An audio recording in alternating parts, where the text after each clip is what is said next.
Oti, ce cifră ai desenat astăzi? Cifra?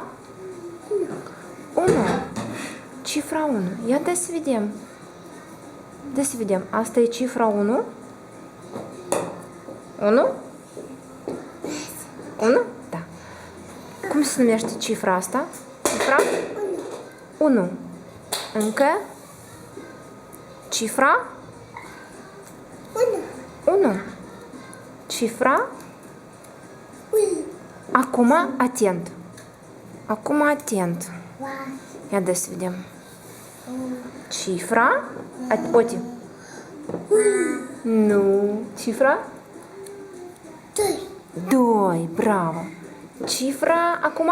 Cifra? 2.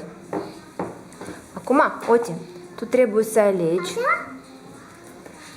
Oti, tu trebuie să alegi din cifrele acestea. Oti, unde e cifra 1 aici? Unde e 1? Alege. Unde e 1? Oti. 1. Încă unde-i? Mai caută. Bravo. Încă unde e 1? Mai este 1 aici. Bravo. Mai este 1. Încă mai este 1. Bravo. Hai, pune aici frumușel. Așa, încă mai este 1, ia-n caută. Caută, mai este 1 aici.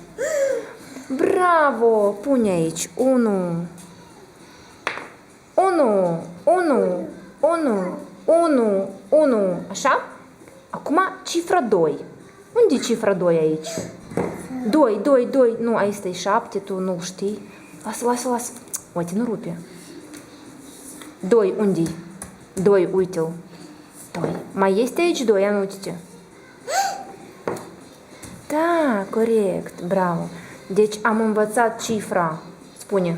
1. Și cifra 2. Bravo.